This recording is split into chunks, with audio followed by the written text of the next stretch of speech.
ससुराल मेरा मंदिर। परिवार के सारे लोग आरती कर रहे हैं। साथ में आरती खत्म होते ही यशोदा सबको प्रसाद देती है। तब अनुज और पिंकी साथ में बोल पड़ते हैं। हाँ हाँ, पहले तो आकाश भैया को ही मिलेगा लड्डू, क्यों है ना मम्मी? हाँ हाँ, पहले तो आकाश भैया को ही मिलेगा लड्डू, क्यों है ना मम्मी? क्या नहीं, मेरा बड़ा बेटा है और सबसे समझदार भी, तो इसे ही मिलेगा। देखिए ना पापा, मम्मी बड़े भैया को सबसे ज्यादा प्यार करती है, हमें नहीं। अरे करे भी क्यों नहीं, आकाश है ही ऐसा, इतना सुलझा हुआ, इतना समझदार। और नहीं तो क्या, तुम दोनों तो खामखा मेरे बेटे से जलते रहते हो, कहीं नजर ना लग जाए मेरे बेटे को। हाँ हाँ, जैसे हम तो कुछ है ही नहीं ना। अरे ये लो तुम दोनों भी लड्डू, ऐसा मुंह फुलाने की कोई जरूरत नहीं है, ठीक है? अरे ब्रिजेश, आज सुबह सुबह तू यहाँ कैसे, कुछ काम था क्या? ये देखो कैसा दोस्त है मेरा, दोस्त के घर आने पर भी इसको प्रॉब्लम है अब। अरे प्रॉब्लम नहीं है, बस ऐसे ही पूछ रहा था। अरे आज शाम को तुम्हारे नए बिजनेस की पार्टी है ना, बस उसी के सिलसिले में कुछ बात करनी थी तुमसे। आप लोग गार्डन में बात कीजिए ना, मैं आपके लिए चाय नाश्ता लेकर आती हूँ। वैसे आज रोहित भी आ रहा है अमेरिका से वापस। रोहित वापस आ रहा है? हाँ, पर तू इतनी क्यों खुश हो रही है? मैं कहाँ खुश हो रही हूँ, मैं तो बस यूं ही पूछ रही थी। देखो ना भैया, कैसे ये मुझे छेड़ रहा है। अनुज, मजाक मत कर। पिंकी खुश क्यों नहीं होगी, आखिर उसकी और रोहित की बचपन की दोस्ती जो है। वही तो क्या, मुझे सब पता है। क्या खिचड़ी पक रही है तेरे और रोहित के बीच में? चुप कर जाओ वरना थप्पड़ मार दूंगी मैं। अनुज, जी जी भैया, ठीक है। जब देखो मस्ती करता रहता है, पर हाँ, अनुज कभी आकाश की बात नहीं टालता। हाँ, ये तो सच बात है। वैसे देखा जाए तो आकाश तेरी पहली पत्नी का बेटा है, लेकिन यशोदा भाभी ने उसे अपने बेटे से बढ़कर प्यार किया है। तीनों बच्चों में कभी लगता ही नहीं है कि कोई सौतेलापन है, इनको किसी की नजर ना लगे।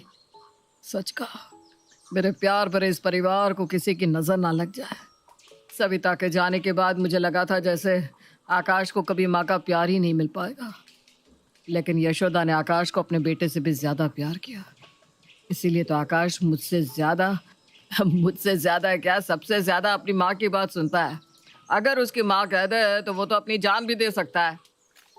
इसीलिए आज मैं तेरे दिल की जान पिंकी की बात करने तुझसे आया हूँ। तू तो जानता ही है कि रोहित और पिंकी बचपन से साथ है और दोनों साथ में खुश भी लगते हैं। रोहित का फोन आया था कि वो पिंकी से शादी करना चाहता है, इसीलिए मैं सोच रहा था कि आज शाम की पार्टी में हम नए बिजनेस के साथ साथ दोनों की सगाई भी करवा देते हैं। अरे ये तो बहुत अच्छी बात है, लेकिन मैं इस बारे में एक बार यशोदा से बात करना चाहूँगा। अरे इसमें बात क्या करनी है, रोहित को तो हम बचपन से जानते हैं और पिंकी भाई साहब के घर में बहुत खुश रहेगी। हम आज शाम को ही इनकी सगाई कर देते हैं। तो तय रहा, आज शाम को रोहित और पिंकी की सगाई। लेकिन भाभी जी, पिंकी को मत बताइएगा आप इस बारे में, हम उसे सरप्राइज देंगे। ठीक है भाई साहब। खुराना परिवार में आज जैसे खुशियों की नई लहर सी उठी थी। आज खुराना अंपायर का नया कारोबार भी शुरू हो रहा था और पिंकी का रिश्ता भी तय होने वाला था, जिससे पूरा घर बहुत ही ज्यादा खुश था। और इसी खुशी की शाम में शामिल होने यशोदा की बहन कामिनी भी इस फंक्शन में आ पहुंची थी। ओ यशोदा, मेरी प्यारी बहन, कैसी है तू? मैं तो ठीक हूँ दीदी, आप कैसी हैं? मुझे बहुत खुशी है कि आप आई, कितने दिन हो गए हमें मिले हुए। अरे तू चिंता मत कर, अब मैं कुछ दिन यहीं रुकने वाली हूँ, कहीं नहीं जा रही। अरे बाप रे, मतलब कुछ दिन घर में महाभारत के पाठ होने वाले हैं? अनुज, ऐसा नहीं कहता। नमस्ते मौसी जी। नमस्ते नमस्ते। मेरा हीरो भांजा कहाँ है अनुज? ये रहा मौसी जी, मैं यहाँ। अरे तू वहाँ क्या कर रहा है? यहाँ देख, मैं तेरे लिए क्या लाई हूँ, और पिंकी के लिए भी। आप आकाश के लिए कुछ नहीं लाई? मैं उसके लिए क्यों लाऊं? वो थोड़ी ना मेरा सगा भांजा है। मौसी जी, ये गिफ्ट मुझे भी नहीं चाहिए। और मैं भी ये सब यूज नहीं करती, आप इसे रख लीजिए। अरे पर दीदी, आप यहाँ आई हैं, लेकिन आकाश के साथ अगर सौतेला बर्ताव करेंगे तो मैं ये बिल्कुल भी बर्दाश्त नहीं करूंगी। हाँ ठीक है ठीक है। चलिए आप आराम कर लीजिए, शाम को पार्टी में भी चलना है। यशोदा ने जितना प्यार आकाश को किया था, उतना ही सौतेलापन कामिनी के मन में था। लेकिन यशोदा खुद और उसके बच्चे आकाश के साथ कभी भी ये अन्याय नहीं होने देती थी। शाम की पार्टी की सारी तैयारियां हो चुकी थी, सारे मेहमान भी पहुंच चुके थे, लेकिन पिंकी को ये समझ में नहीं आ रहा था कि उसे क्यों इतना सजाया जा रहा है। अरे मम्मी, आपने मुझे इतना भारी सा लहंगा पहनने के लिए क्यों दिया? आज तो नए कारोबार की लॉन्च करने की पार्टी है, मुझे क्यों इतना सजा रही हैं? अरे पार्टी में बड़े बड़े लोग आ रहे हैं, मेरी बेटी भी तो अच्छी लगनी चाहिए ना। हाँ, पर फिर भी ऐसा लग रहा है जैसे मेरी पार्टी है। हो भी सकता है कि तेरी ही पार्टी है, हम तुझे बेच भी तो सकते हैं ना।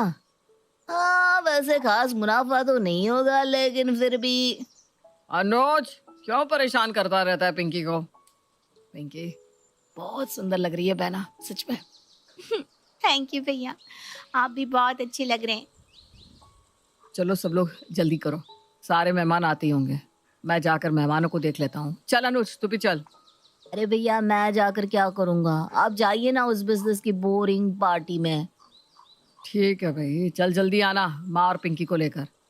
हाँ हाँ, आता हूँ ना। अरे अनुज, तुझे भी जाना चाहिए था ना। ऐसी बिजनेस पार्टी में जाएगा तभी तो एक दिन बिजनेस संभाल पाएगा। अरे भैया, है ना, मुझे क्या जरूरत पड़ी है बिजनेस संभालने की। अरे ये सब कुछ तेरे पापा का है, आगे चलकर तुझे ही संभालना है। अरे चिल मासी, आकाश भैया सब कुछ अच्छे से संभाल लेंगे। हाँ, आप नहीं जानते वो कितने टैलेंटेड है। हाँ दीदी, आकाश बिजनेस में बहुत अच्छा है, सारे बड़े व्यापारी उसे जानते हैं। अरे तभी तो कह रही हूँ कि अनुज को भी जाना चाहिए, आगे चलकर ये बिजनेस अनुज को ही तो संभालना है। हाँ हाँ ठीक है, पर अभी तो चलिए, पार्टी में सब मेहमान आते होंगे। मम्मी, पार्टी में रोहित भी आ रहे हैं क्या? क्यों, तुझे बड़ी चिंता है रोहित की? वो आ रहा है, नहीं आ रहा है? मम्मी देखो ना, ये कैसे मुझे परेशान करता रहता है। अरे क्यों परेशान कर रहा है इसे, चुप हो जा। पिंकी, आज रोहित भी अमेरिका से आ रहा है। ठीक है, मैं अच्छी लग रही हूँ ना मम्मा?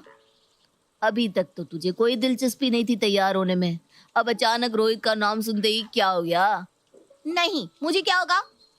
तू ना कुछ भी मत बोल। चलो अब लड़ना बंद करो, सब लोग आ गए हैं, चला जा पिंकी। यशोदा पिंकी को पार्टी में ले जाती है, जहाँ पहुँचते ही सब लोग पिंकी को देखकर तालियां बजाने लगते हैं। माँ, ये सब मुझे देखकर तालियां क्यों बजा रहे हैं? ये तुम्हें देखकर नहीं, हम दोनों को देखकर तालियां बजा रहे हैं। रोहित तुम? हाँ मैं। क्यों, तुम किसी और का इंतजार कर रही थी? नहीं, वो मैं। ठीक है, अगर किसी और का इंतजार कर रही थी तो मैं चला जाता हूँ। नहीं नहीं नहीं नहीं नहीं, मैं तुम्हारा ही इंतजार कर रही थी। मुझे पता है, इसलिए आज मैंने पापा से हमारी सगाई की बात कर ली थी। क्या? लेकिन मेरे पापा। वो देखो, तुम्हारे मम्मी पापा सगाई की अंगूठी लेकर आ रहे हैं। माँ, पापा, आपने मुझे बताया क्यों नहीं? और अनुज, तुझे भी पता था? और आकाश भैया, आपने भी नहीं बताया? अगर बता देते तो तेरे चेहरे पर ये खुशी कैसे देख पाते? अब देख, दोस्त से समधी बनने जा रहे हैं। हाँ, तो भी मैं तुझे परेशान करना तो नहीं छोड़ूंगा। चलो चलो, अब एक दूसरे को अंगूठी पहनाओ, जल्दी करो। हाँ, तुम दोनों के सगाई के बाद मुझे कुछ अनाउंसमेंट भी करनी है। क्या अनाउंस करना है जीजा जी? आप सबको जल्दी ही पता चल जाएगा, पहले बिटिया की सगाई तो हो जाने दीजिए। हाँ चलो, एक दूसरे को अंगूठी पहनाओ। और रोहित और पिंकी एक दूसरे को अंगूठी पहनाते हैं। दोनों के चेहरे जैसे फूलों की तरह चमक रहे थे। इसी बीच पंकज कुमार ने एक और रिश्ते की अनाउंसमेंट कर दी। यहाँ एक रिश्ता जुड़ रहा है, वहीं मैं और एक रिश्ते की अनाउंसमेंट भी करना चाहता हूँ, और वो है मेरे बड़े बेटे का रिश्ता, जो मैं मेरे पुराने दोस्त और बहुत अच्छे बिजनेसमैन की बेटी सिया के साथ तय कर रहा हूँ। इतनी बड़ी बात तुझे जीजा जी ने बताई नहीं यशोदा? बताएंगे भी क्यों? आकाश तेरा सगा बेटा थोड़ी ना है। अरे नहीं नहीं, उनके दिमाग से निकल गया होगा। तू माने या ना माने, लेकिन आकाश रहेगा तो सौतेला ही। आज मैं सिया और आकाश की सगाई करवा रहा हूँ। आओ यशोदा, सब लोग यहाँ आइए।